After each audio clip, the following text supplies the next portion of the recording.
Good evening, ladies and gentlemen. Thank you very much for giving me some of your time. Tonight we're going to depart somewhat from our customary format. We're starting off by stating that a powerful conspiracy exists, and we want to tell you some of its history, its method of operation, and some of the harmful successes it has already achieved. Ultimately, of course, our goal is to stimulate you to want to help us to expose it, for exposure is what is needed to counter the works of darkness. It is for this purpose that a great deal of evidence about the existence of a currently operating conspiracy for world rule has been assembled in this special conspiracy issue of the New American Magazine. We begin with a definition of conspiracy. A conspiracy is an endeavor engaged in secretly by two or more persons for the accomplishment of an evil goal. Every conspiracy, therefore, has three elements: secrecy, more than one person, and evil. Though we live at a time when the very word conspiracy sets people to rolling their eyes or shrugging their shoulders, conspiracies have existed all throughout the course of history. Anyone who wants to discount their presence has to rewrite history. Even in Holy Scripture, we find St. Paul's urging to the Romans, "The night is past and the day is at hand. Let us therefore cast off the works of darkness and put on the armor of light." He also told the people of Ephesus, "And have no fellowship with the unfruitful works of darkness, but rather reprove them." A major goal of the John Birch Society is to put on the armor of light and reprove the works of darkness. The year 1776 was momentous for several reasons. One event in that year was the publication of Adam Smith's prodigious economic treatise, Wealth of Nations. But 1776 also saw two even more important events: the creation of our nation and the launching of a conspiracy whose goal was to destroy religion, nationhood, and virtually every other institution built to better mankind's existence.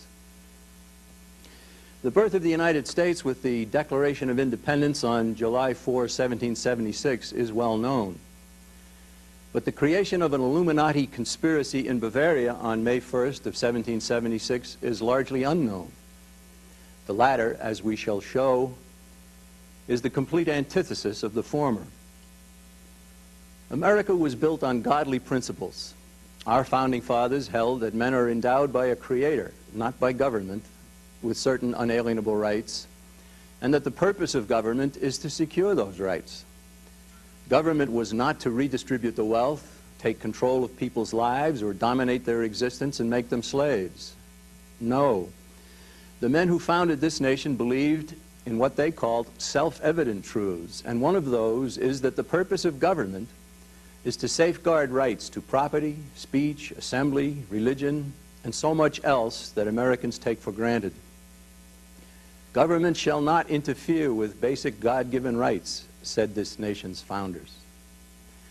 But the Illuminati conspiracy sought to destroy all governments and all existing institutions, especially religions, in order to construct on the ashes of what they would destroy a new world order, a novus ordo seclorum. This conspiracy was to be led by a very few at the hidden core of a diabolically driven organization. Conceived by a university professor named Adam Weishaupt, the Illuminati meant to establish a tight rule over mankind with an all-powerful world government. What Weishaupt sought is precisely what stares us in the face today. At the very outset of our survey of some largely hidden but very important history, let us openly assert that there is operating in the world today, and especially within our own nation, a conspiracy that is either a direct descendant of the Illuminati of 1776 or something closely patterned after it. History should be studied to keep from repeating it, to keep from being victimized by what is known to have happened before. Certainly, part of the history we should examine includes the Illuminati of Adam Weishaupt. The John Birch Society was launched in 1958. Long before 1958, however, many others spoke out about this conspiratorial organization. For instance, a lengthy editorial appeared in the Boston-based Christian Science Monitor in June of 1920. Commenting on some remarkably disturbing events of its day, the editorial made reference to an exceptional book exposing the Illuminati written in 1798 by an Englishman named John Robeson. The 1920 editorial stated, "What is important to dwell upon is the increasing evidence of a secret conspiracy throughout the world for the destruction of organized government and the letting loose of evil. Anybody who will turn for a moment to the outpourings of Adam Weishaupt and the Illuminati may satisfy himself of that." John Robeson, who studied the gyrations of this order in France and Germany, has summed up its ideals as the obliteration of Christianity, the deification of sensuality, the proscription of property, the abjuration of all religion and morality, the repudiation of marriage, and as a necessary corollary, the state adoption of children, universal license, and the wrecking of civilization and giving over of society to a general plunder. The Monitor editorialist claimed that the Illuminati's program included political degeneracy, manipulation of the people's thinking, even the propagation of evil for the sake of evil. To those who might scoff at such a notion, the writer stated in 1920, when his work appeared, that the existence of, quote, "the conspiracy of evil against humanity is entirely undeniable," end quote. It is no less deniable as the 20th century winds to a close. The goals of this conspiracy noted in the 1920 editorial are being realized today. Our Christian-style civilization is being obliterated. Sensuality is being deified in books, magazines, movies, and television. Property rights are being eroded. Religion and morality are under attack. Marriage is being denigrated. And numerous government programs have been instituted to gain control of children. In addition, the threat of a world government being built on the ashes of all of this destructiveness is very real. More commentaries such as this exist. In February 1920, Winston Churchill wrote an article for London's Illustrated Sunday Herald. While we do not accept all of his assertions in this article, Churchill gave evidence of having a solid understanding of the Illuminati when he referred to Adam Weishaupt as Spartacus. As John Robeson and others have pointed out, members of the inner core of the Illuminati chose code names for themselves. Weishaupt's choice was Spartacus, the name of the leader of a slave revolt that kept ancient Rome in terror for 3 years. Here is what Churchill wrote in 1920. From the days of Spartacus Weishaupt to those of Karl Marx and down to Trotsky, Russia, Béla Kun, Hungary, Rosa Luxemburg, Germany, and Emma Goldman, United States, this worldwide conspiracy for the overthrow of civilization and for the reconstitution of society on the basis of arrested development, of envious malevolence, of impossible equality, has been steadily growing. It has been the mainspring of every subversive movement during the 19th century. And now at last, this band of extraordinary personalities from the underworld of the great cities of Europe and America have gripped the Russian people. Note that Churchill linked the 18th century Illuminati to Karl Marx of the mid-19th century, and then to such 19th and 20th century revolutionaries as Russia's Leon Trotsky, Hungary's Béla Kun, Poland and Germany's Rosa Luxemburg, and America's Emma Goldman. As he indicated in 1920, the conspiracy involving all of these individuals has been steadily growing. Then in 1953, a California Senate Committee on Education also linked the Illuminati to the scourge of communism. Its conclusions, appearing in what became known as the Dilworth Report, stated, "So-called modern communism is apparently the same hypocritical and deadly world conspiracy to destroy civilization that was founded by the secret order of the Illuminati in Bavaria on May 1st, 1776, and that raised its hoary head in our colonies at critical periods before the adoption of our federal Constitution." We highlight these commentaries to demonstrate that even though most don't know it, everyone alive today, and especially Americans, are threatened by a core of individuals who are determined to achieve total control of mankind. This particular plot continues its deadly assault on the human race. We who live in the United States, therefore, have a very important choice to make. Do we retain and restore the marvelous but greatly eroded American system given us by far-seeing men in 1776?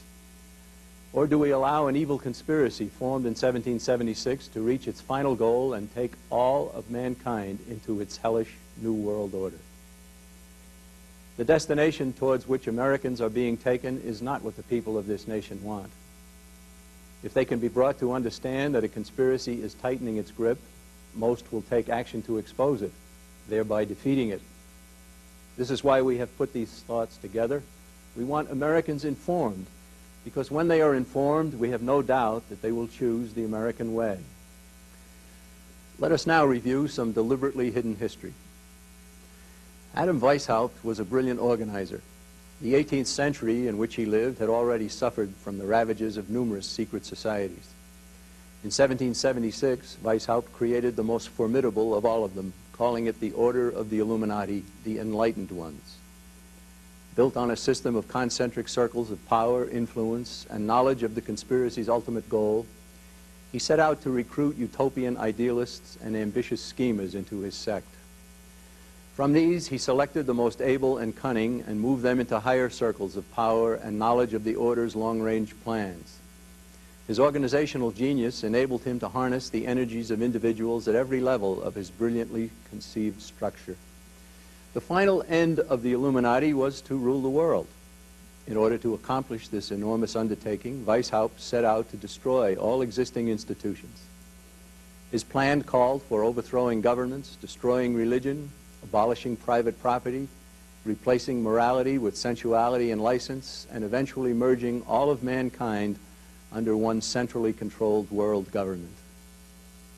Recruiting for the Illuminati was to be accomplished by first gathering neophytes into the outer circles, where they would be persuaded that the general object of the endeavor they were joining was the happiness of mankind. The resulting activity of Weishaupt's neophytes parallels the labor of today's liberals.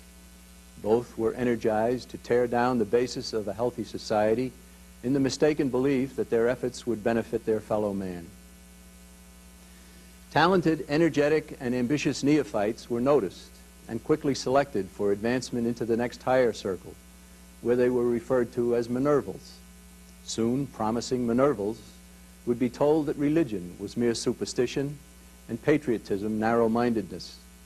Then they were introduced to sensual pleasures and corrupted morally to the degree that abandoning the order became extremely unlikely. If the sensual pleasures weren't lure enough, the thought that their involvement in such practices could be publicized froze them in place.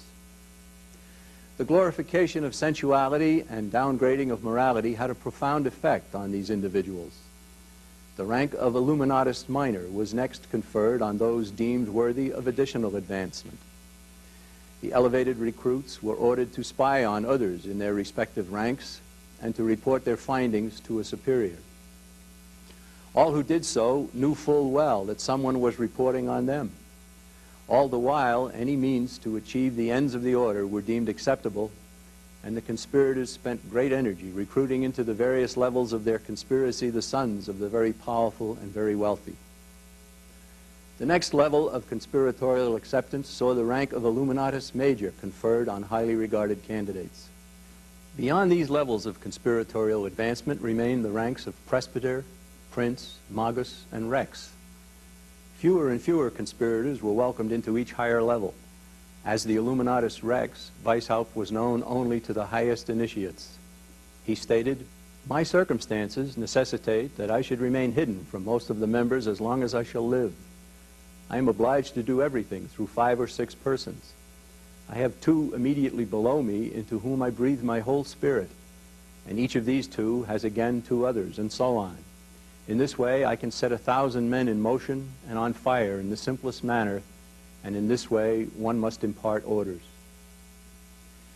Members of the innermost circles were asked to swear an oath which included the following passage: "I bind myself to perpetual silence and unshaken loyalty and submission to the order in the persons of my superiors, here making a faithful and complete surrender of my private judgment, my own will, and every narrow-minded employment of my power and influence."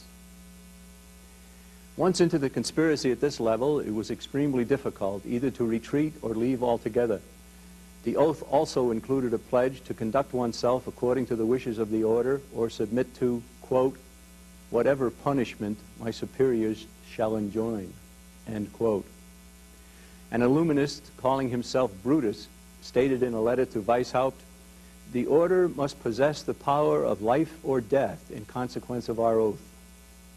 And another Illuminatus named Diomedes remarked that death, inevitable death, from which no potentate could protect them, awaited every traitor of the order.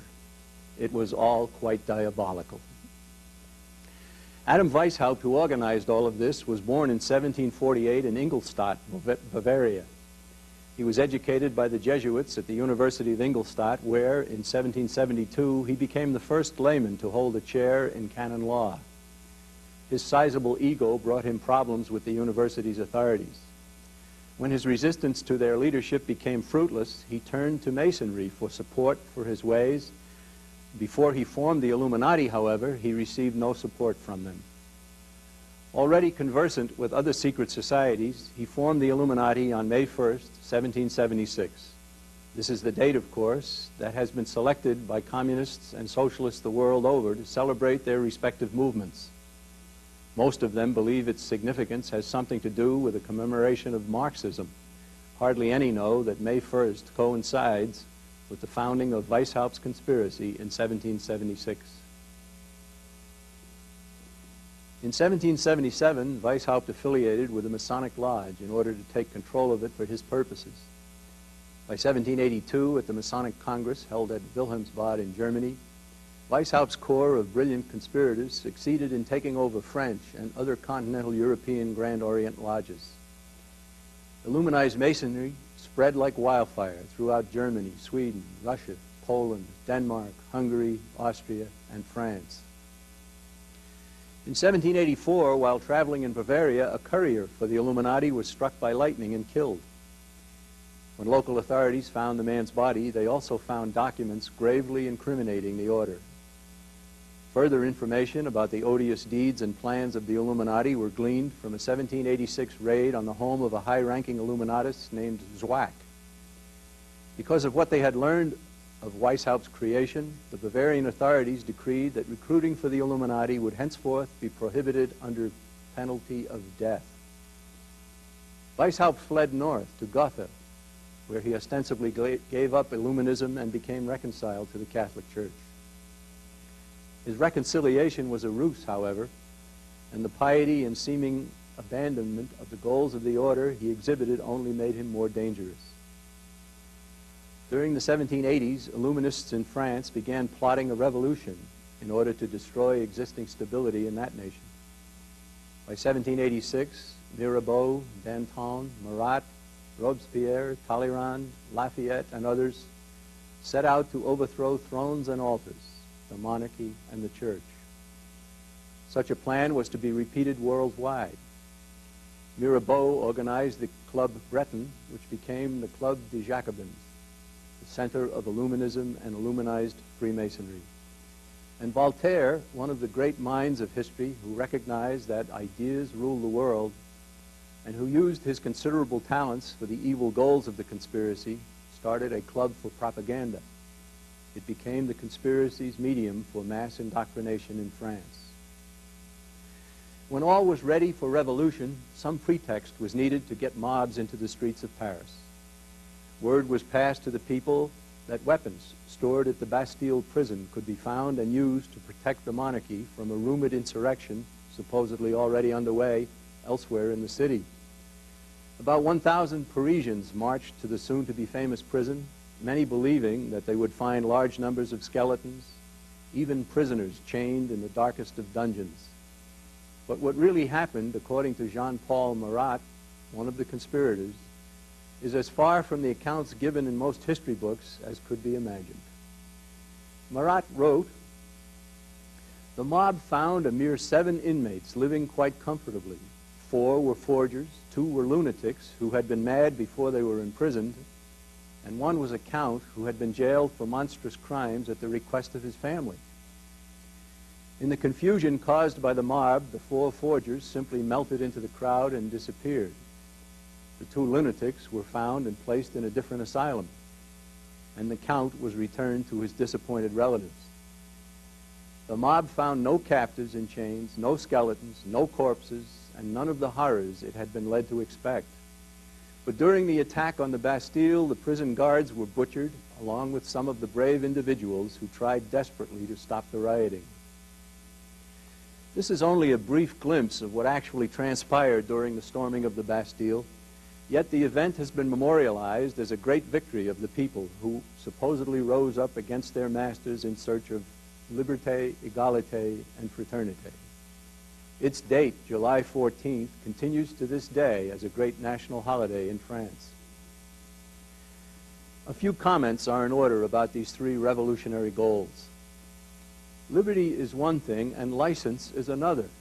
The liberty sought by the revolution was a release from all restraint, especially any moral and religious restraint. The slaughter that followed this cry of liberty typified the casting off of religiously inspired morality. Equality is a plea frequently heard in our time. There is one certain place to find it, however, in prison. The cliché holds correctly that free men are not equal and equal men are not free. None of us is the equal of others in talent, strength, wealth, looks, etc. What should be sought is equality under just law. Everyone, whether a humble citizen or a prominent and wealthy individual, should be treated equally under the law. But the intent of those who raised the cry of equality in France was to incite mobs to plunder the property of others. And fraternity or brotherhood is another nice sounding goal. But is it the brotherhood of man under the fatherhood of God, or is it the brotherhood of man under some other spiritual force? Cries of liberté, égalité, fraternité, whether in French or any other language, can indeed be revolutionary, and they can constitute a very dangerous invitation to evil. The siege of the Bastille inaugurated the monstrous French Revolution, which eventually claimed the lives of King Louis, his queen, Marie Antoinette, and 300,000 peasants who were supposed to be the beneficiaries of the uprising. The revolutionaries displayed some of their ultimate intentions by seizing Notre Dame Cathedral and placing a prostitute on the high altar where she was worshipped as the goddess of reason.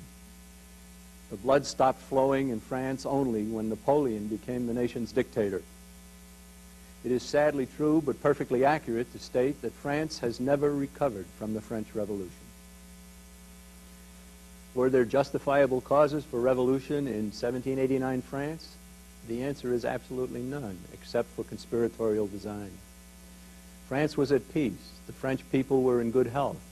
There was a growing population, and there was general prosperity, minimal government intrusion into the lives of the average citizen, and a revered monarchy led by Louis XVI. But history shows that determined revolutionaries can and do employ diabolical planning, massive deceit, and gullible people to stimulate crimes of every variety on their way to anarchy as a stepping stone to absolute power. As outrage upon outrage was visited on the French people by the revolutionaries, each of their crimes was cited as reason for greater and more horrible turmoil. What we have stated, of course, is quite the opposite of the view given by Charles Dickens in his A Tale of Two Cities. Dickens would have readers believe that abused peasants in France rose up to overthrow evil masters. A Tale of Two Cities does not accurately reflect the period it depicts. A good historical novel would be true to that history. News of the French Revolution was greeted by some in America with great joy. It was felt that the uprising in France was a duplication of the strife which led to our nation's independence. But a well-informed John Adams received the news with great misgivings. He believed of France that, quote, adherence to the revolutionary government would lead to great and lasting calamities, end quote. Attempts were made by French leaders to enlist the support of President Washington in converting our nation's independence into a copy of France's convulsion, and later to have the United States take the side of France in her war with Spain. Washington resisted. When Lafayette sent the president the key to the Bastille, Washington accepted it and hung it in the presidential mansion right next to a portrait of Louis XVI. In other words, yes, I will accept your gift, but I will not accept your revolution. Soon the Democratic clubs, patterned after the Jacobin clubs in Paris, sprang up here in America. French flags were found flying over the courthouse in Harrisburg, Pennsylvania during the 1794 Whiskey Rebellion. President Washington saw that uprising for what it truly was and stated, quote, "This is the first formidable fruit of the democratic society's diabolical attempts to destroy the government," end quote. As he assessed the developing situation, John Jay, our nation's first Chief Justice, added, quote, "The Jacobins are still more numerous, more desperate, and more active in this country than is generally supposed," end quote. With excellent leaders, our infant nation survived the onslaught of revolution that gripped France, but its partisans and their designs would reappear again and again. In 1798, two important books about the Illuminati and its destructiveness were published in Europe. The first, referred to in the 1920 Christian Science Monitor editorial we have already discussed, is Proofs of a Conspiracy, written by Professor John Robeson. The second, a more detailed 4-volume study entitled Memoirs Illustrating the History of Jacobinism, was written by a French priest named Augustin Barruel.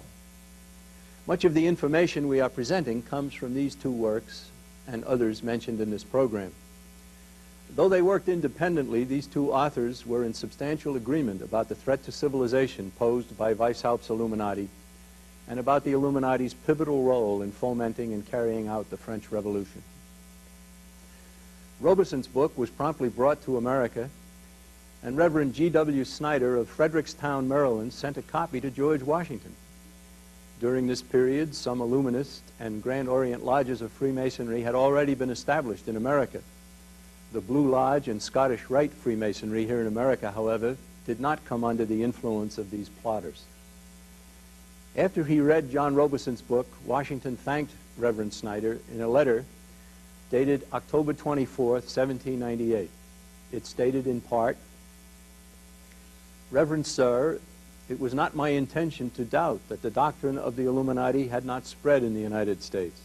On the contrary, no one is more satisfied of this fact than I am." Later, Washington received the text of a sermon given on Thanksgiving Day in 1798 by Reverend Jedediah Morse, the father of telegraph inventor Samuel F.B. Morse. Reverend Morse was perhaps the most intense of several prominent Americans who were anxiously warning fellow citizens about the penetration of our nation by the Illuminati. In an appendix to his letter, Reverend Morse condemned the secret disorganizing clubs started in this nation by a French emissary named Genet, who had been sent here for the purpose of gaining control of the United States for the revolutionary French government. Reverend Morse correctly stated of these clubs that they had a parent society in Bavaria, the Illuminati. Washington responded to Reverend Morse in a February 28, 1799 letter shown here. The now former president thanked him for the transcript of his Thanksgiving sermon, and especially for its appendix referring to the Illuminati. The letter with which you were pleased to favor me, dated the 1st instant, accompanying your Thanksgiving sermon, came duly to hand. For the latter, I pray you to accept my thanks. I have read it and the appendix with pleasure, and wish that the latter, at least, could meet a more general circulation than it probably will have, for it contains important information, as little known, out of a small circle, as the dissemination of it would be useful if spread through the community. By the early 1800s, both in Europe and in America, the Illuminati retreated and went more deeply underground. But Yale University President Timothy Dwight had warned of the Illuminati's presence in 1799. And in 1920, Professor Vernon Stouffer of Ohio's Hiram College supplied many details about the Illuminati's threat to America prior to 1800 in his book, New England and the Bavarian Illuminati. Numerous modern historians insist that the Illuminati, having been exposed and challenged, completely disappeared. But there is strong evidence that the Italian Carbonari continued to advance the plot in Italy. Formed around 1810 in the city of Abruzzi, the Carbonari derived its name from the practice of charcoal burning in that Italian city. Meeting in the marketplace, its basic unit became known as the vendita, the word whose root gives us the English word vendor. The highest lodge of the Carbonari, known as the Alta Vendita, stated its goal in 1818. Our final aim is that of Voltaire in the French Revolution, the destruction forever of Catholicism and even the Christian idea, which, if left standing on the ruins of Rome, would be the resuscitation of Christianity later on. The work which we have undertaken is not the work of a day, nor of a month, nor of a year. It may last many years, a century perhaps, but in our ranks the soldier dies and the fight continues. In 1827, a young firebrand named Giuseppe Mazzini was welcomed into the Carbonari. Only 22 years old at the time, he eventually parted with the Carbonari and rose to an even higher place in the overall conspiracy. He formed the group known as Young Italy, which later merged with the Carbonari. In time, other nations had the misfortune of having similar groups formed within their borders. Young Poland, Young Germany, Young France, Young England, Young Ireland, and Young America. Mazzini went to London, where he teamed up with Karl Marx and then helped to foment a revolution in Italy in 1848, the year when revolution ravaged most of the nations of Europe. And France's Louis Napoleon, eventually achieving power in 1852 as Emperor Napoleon III, was so heavily involved with the Carbonari that he was actually known as Carbonaro. Much was eventually learned about the Carbonari and its Alta Vendita through publication of a book authored by Monsignor George Dillon, a Catholic priest in Scotland. An intense student of the entire conspiracy, he was ordered by church authorities to assemble his lectures about the subject into a book. Published in 1885 as The War of Antichrist with the Church, the book spread his startling information far more widely. Monsignor Dillon supplied some important details about Weishaupt's retention of control of the diabolical plot after relocating to Gotha. Weishaupt, after being deprived of his professorship in Bavaria, found an asylum with the Prince of Coburg-Gotha, where he remained in honor, affluence, and security until his death in 1830. He continued all of his life the chief of the Illuminati, and this fact may account, in large measure, for the fidelity with which the Illuminati of the Revolution, the Directory, the Consulate, the Empire, the Restoration, and the Revolution of 1830 invariably carried out his program of perpetual conspiracy for the ends he had in view. It may also account for the strange vitality of the spirit of the Illuminati in Italy, Switzerland, Germany, and Spain, and of its continuance to our own day. Monsignor Dillon claimed that the Alta Vendita of the Carbonari was, quote, the immediate successor of the inner circle of Weishaupt, end quote. He further claimed that the first leader of this Italian creation was a corrupt nobleman who took the name of Nubius and died mysteriously in 1837. Perhaps the most dramatically relevant portion of this important work is its publication of the detailed plans of the Alta Vendita conspirators to send their people into the Catholic Church. By doing so, they expected to gain influence over the Catholic people and to neutralize the Church from within. The permanent instructions of the Alta Vendita to its members contained the following passage. Let the clergy march under your banner in the belief always that they march under the banner of the apostolic keys. Lay your nets like Simon Barjona. Lay them in the depths of the sacristies, seminaries, and convents rather than in the depths of the sea. A leader of the Carbonari, who used the name Piccolo Tigre, added his own instructions to those already given. He wrote, the conspiracy against the Roman See should not confound itself with other projects. It is of absolute necessity to decatholicize the world. Let us not conspire except against Rome.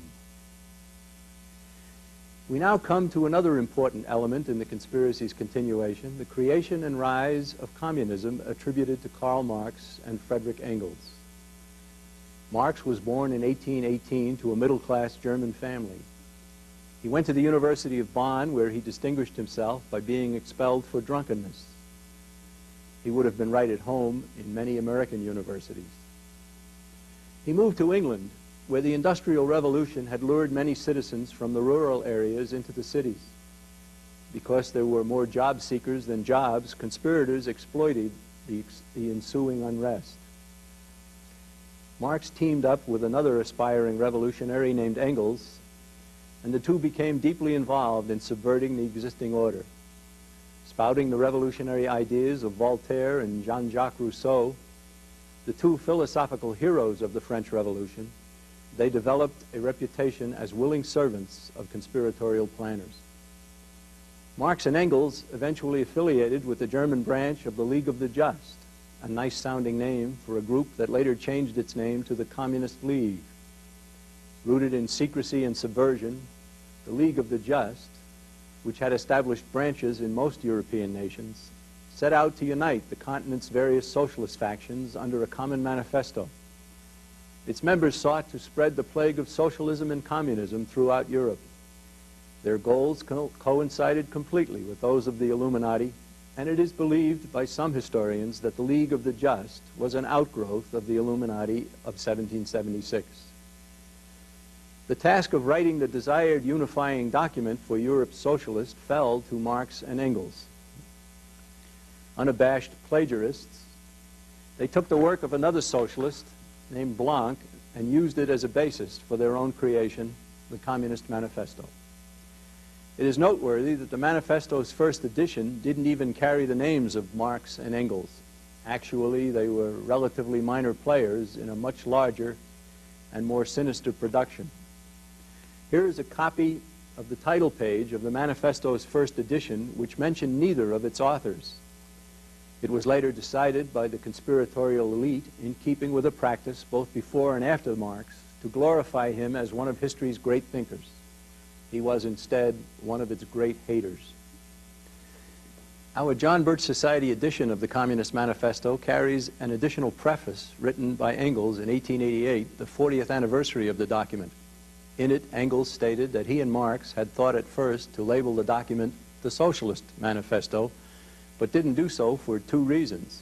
One, there were quacks running around calling themselves socialists with whom they didn't want to associate. And two, socialism was perceived as a middle-class movement seeking slow change, and they preferred that their style of revolution be perceived as coming from the working class. Nevertheless, the manifesto has always been claimed by both socialists and communists as theirs. It certainly qualifies as an extension of the diabolical plans of Weishaupt's creation in 1776. Both Marx and Engels are precisely the type of individuals the Illuminati sought to use and then perhaps welcome into one of its inner circles at a later date. What Marx and Engels gave the world in 1848 amounted to replacing God with reason and religion with the worship of nature. A close study of what Marx produced shows that in addition to being the father of communist-style socialism, he is also a progenitor of the extreme environmentalism that makes Earth a god while attacking the very concept of private property. The text of the manifesto boldly states, "The theory of the communists can be summed up in the single sentence, abolition of private property." In succeeding pages, the document seeks abolition of the family, ending what it scoffingly refers to as the hallowed correlation of parent and child, replacing homeschooling in favor of state-run education, abolishing the institution of marriage, eradicating countries and nationalities, and terminating all religion and religious-based morality.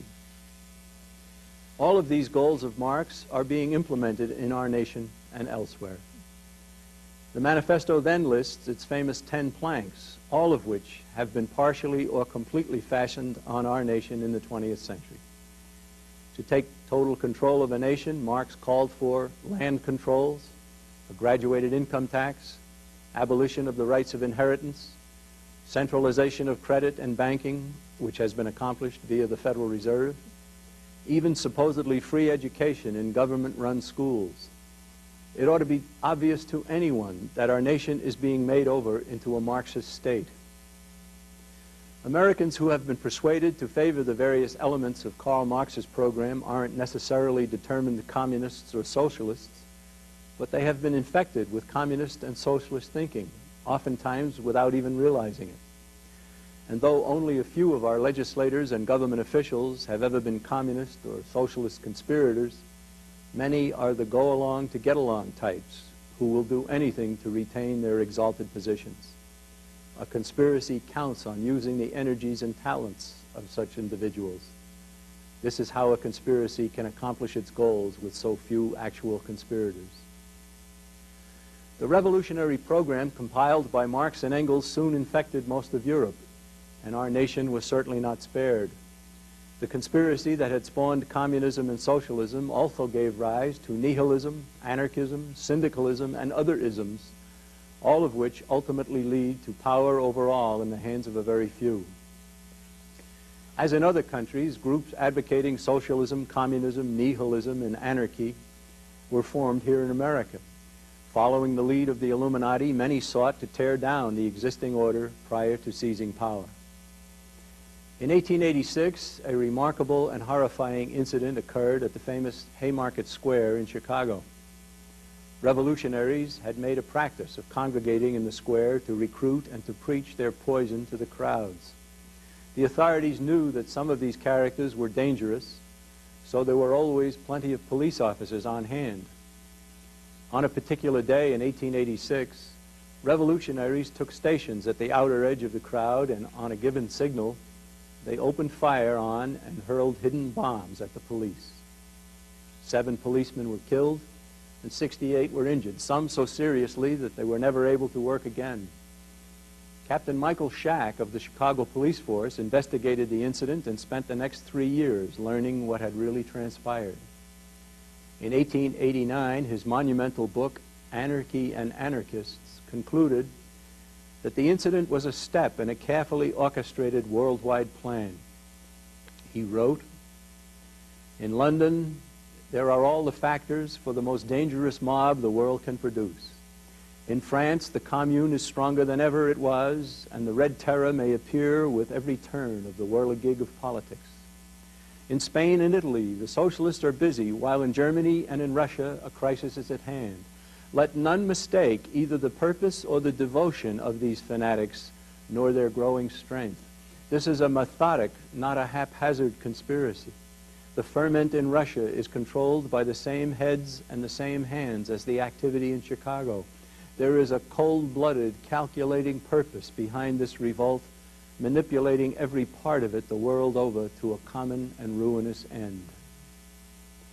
Yes, indeed, a methodic, not haphazard conspiracy leading to a common and ruinous end.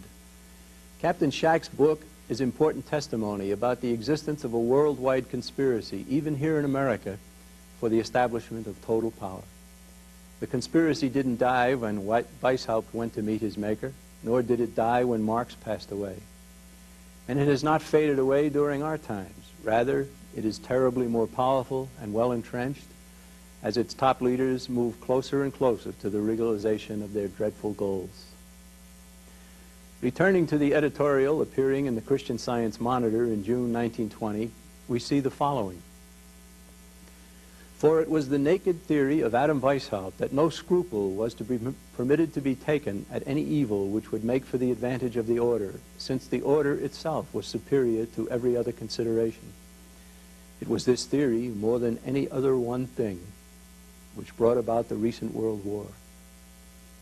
Was World War I a consequence of conspiratorial design? Certainly the author of this editorial believed so. Do conspirators foment wars in order to advance their designs?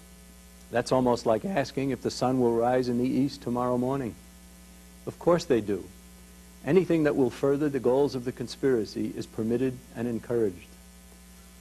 As we shall point out in part 2 of this presentation, wars always mean more government and moral decline, 2 consequences that all would-be tyrants have always sought to bring about.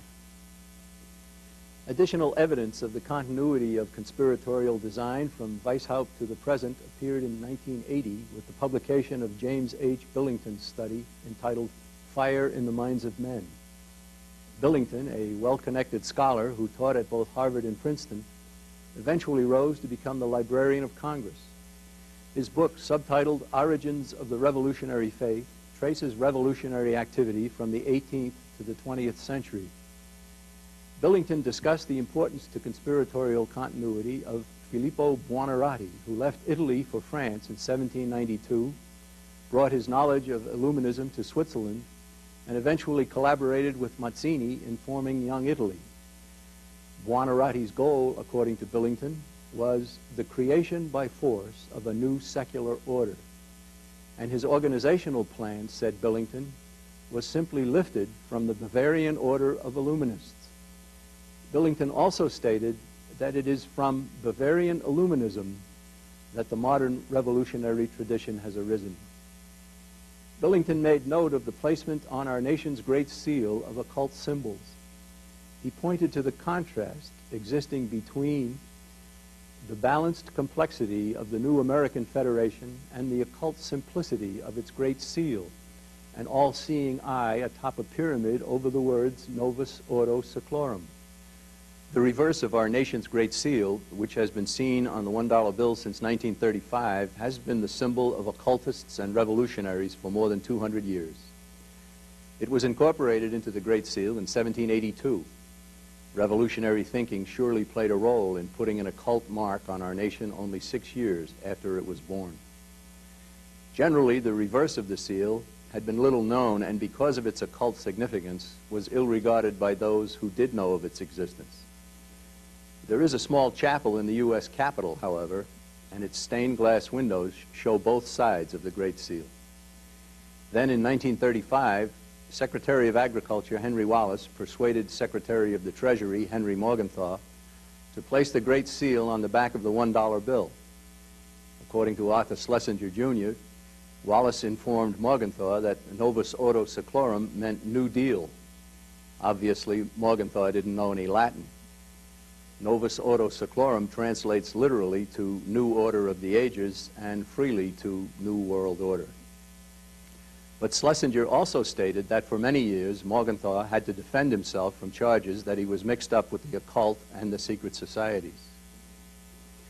In 1966, while giving his own historical survey of the conspiracy against civilization, Robert Welch, the founder of the John Birch Society, suggested that its roots ran from the Illuminati of 1776 through Karl Marx and the creation of the communist movement in the mid-19th century and on into our own times. In a 1966 essay entitled The Truth in Time, he wrote, "The extrinsic evidence is strong and convincing that by the beginning of the 20th century there had evolved an inner core of conspiratorial power able to direct and control subversive activities which were worldwide in their reach, incredibly cunning and ruthless in their nature, and brilliantly far-sighted and patient in their strategy. Whether or not this all-powerful hidden command was due to an unbroken continuation of Weishaupt's Illuminati, or was a distillation from the leadership of this and other groups, we do not know. And we still do not know for certain, though evidence surely suggests that the threat facing mankind today is indeed a continuation of Weishaupt's designs. What we do know without question is that a conspiracy exists. Its goal is and has been a new world order built on the very economic control and world government that the leaders of our own nation are creating right before our eyes. Its well-known creation, the United Nations, is intended to be the seat of the world government that has been sought for more than 200 years. To propel the world into wanting world government, its arm known as communism has been responsible for the murder of more than 100 million human beings in the 20th century. The designs of these diabolically driven plotters are certainly real and terribly threatening. Consider 300,000 innocent peasants, a sizable portion of the population of France at the time, fell victim to the French Revolution. Wars and revolutions throughout the 19th century, traceable to the conspiracy and its agents, resulted in the death of millions. According to this 1971 congressional report, the Soviets created a famine in the Ukraine that killed upwards of 7 million. They murdered, killed, and tortured tens of millions more in Eastern Europe and in Russia during the blood-drenched decades of their rule. Evidence is provided in this additional 1971 report showing that the Chinese communists had already murdered somewhere between 34 and 64 million of their own people. It's hard to comprehend such horror. In fact, it's easier to realize the horror involved in murdering only 34 or 64 persons. When the Vietnam War ended in the 1970s, Cambodia's communist leaders murdered nearly 20% of that small nation's 7 million people. During their invasion of Afghanistan in the 1980s, the Soviets caused the death of over 1 million people in that once peaceful land. Children were naturally attracted to the booby-trapped toys dropped from the air by Soviet planes. These exploded and blew away the limbs of the youth, blinded them, and left them disfigured for life. Why all the murder? Why all the horror? Don't they want colonies of slaves? Yes, they do. But it has long been a tactic of the conspiracy to control populations through the use of terror. This is why they murder, and why they murder indiscriminately. Terror keeps people in line. Terror not only helps to conquer, it is very effective at keeping a people conquered. It's easy for Americans to conclude that nothing similar to what we have described could happen today, and especially happen in our own land. But the most recent perpetrators of these horrible crimes are still in charge. And some of them, like Mikhail Gorbachev, are now treated as noble humanitarians. Far from being repudiated, our own leaders have embraced arch criminals in Russia, in China, here in the United States, and in various international forums where world government is praised. Crime unpunished, at least through the bare minimum of deserved ostracism, is crime rewarded. That our own leaders would sit across tables and participate in banquets and conferences with individuals known to have the blood of millions on their hands is testimony to their own willingness to submit to the conspiracy's dictates. More than 200 years ago, Adam Weishaupt gathered the worst evildoers of his day into his conspiratorial web. But he also recognized the need to influence the masses, to confuse them and disarm them. As Reverend Clarence Kelly pointed out in his 1974 book, Conspiracy Against God and Man, the Illuminati's goals included, we must win the common people in every corner. This will be obtained chiefly by means of the schools. We must acquire the direction of education, of church management, of the professorial chair, and of the pulpit. Though not their only targets, the schools and the churches were to be prime targets of the conspiracy. Both still are. In 1799, no one would have contemplated that many of America's churches would fall victim to conspiratorial design. Patrick Henry explicitly pointed to the destructiveness of good order that revolutionaries had inflicted on France. Because he did not want our nation to follow the same path, he pointed to France and remarked, "She destroys within herself the great pillars of government and all social life. I mean virtue, morality, and religion. This is the armor, and this alone is that which renders us invincible." George Washington, too, recognized the importance to a healthy nation of the churches and the schools, where virtue, morality, and religion would be taught. In his farewell address, he said, "And let us with caution indulge the supposition that morality can be maintained without religion. Whatever may be conceded to the influence of refined education on minds of peculiar structure, reason and experience both forbid us to expect that national morality can prevail in the absence of religious principles." The message is that morality will suffer if there is no organized religion promoting it, and so the conspiracy decided to attack religion. In all of the conspiracy's endeavors, secrecy has always been essential. In his Proofs of a Conspiracy, Professor Robeson quoted many of the instructions given to rising members of the Illuminati. One of these stated, quote, "The great strength of our order lies in its concealment. Let it never appear in any place in its own name, but always covered by another name and another occupation." End quote. Conspiracy is always built on secrecy. Recognizing this, researcher James Lucier stated in 1968, "The first job of a conspiracy is to convince the world that conspiracy does not exist." Today, great energy is being spent by many to disparage the very notion of conspiracy and even to hold up for ridicule anyone who dares to suggest that deliberate plotting is at the root of our nation's problems. Yet the evidence to bring one to conclude that conspiracy does indeed exist is available. He who has ears to hear, let him hear.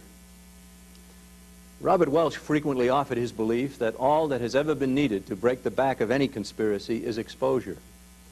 Shine the light of day on it and its perpetrators, he maintained, and the house of cards on which it is built will collapse.